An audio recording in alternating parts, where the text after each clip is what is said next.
Hi, I'm Mike Lavender, the author of Chapter 3's A Risky Book of Parables. The book is an autobiographical journey through the UFO non-human intelligence landscape. It highlights scientists and engineers who weren't satisfied with conventional scientific explanations of how things worked, and they strove to identify a greater reality. I am one of those engineers.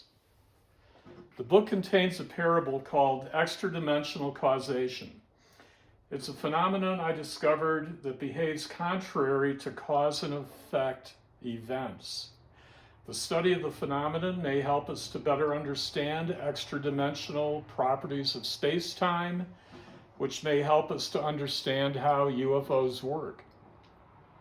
The purpose of the video is to further explain the experimental method I used when I discovered extra-dimensional causation.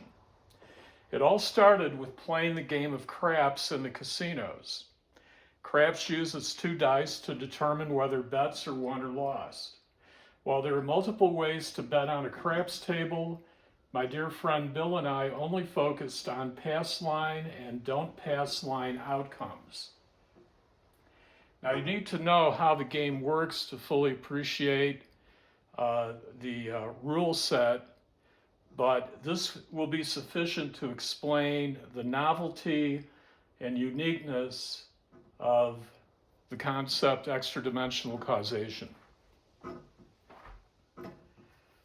It's extremely important to note that the number of rolls of the dice are variable in determining an outcome, either a pass outcome or a don't pass outcome. It could be 1 roll, it could be 20, and they can all be different numbers. They're not the same numbers that come up on the dice that determine the outcome of the roll.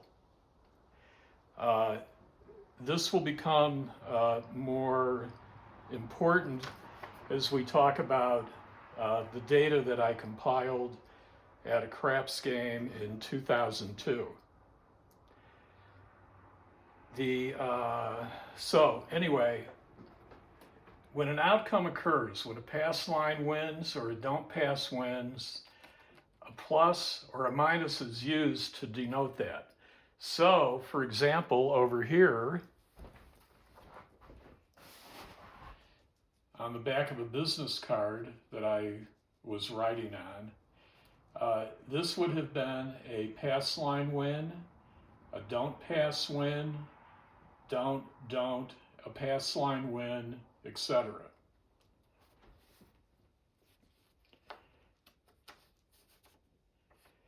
Okay. Now, when I was on the airplane going to New Orleans, I was looking at this and it didn't dawn on me that it was reflecting until I suddenly saw it. And as you can see, at T-minus 45 minutes to the center point, the reflection point, and 45 minutes afterwards, these transitions in red exactly mirror each other. So here, 3, and then there's 4 2s and a 3. 3, 4 2s and a 3. 4 2 4, 4 2 4, 2 2, 2 2. So this was an 11 level B between type reflection, and that's the reflection point in time. Something like this shouldn't happen.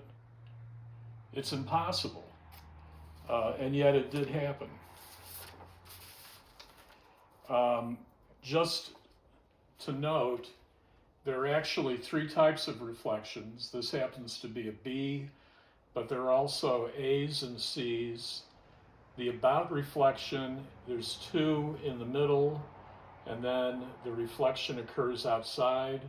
And in the center reflection, there's 2 and 2 and 1 in the middle.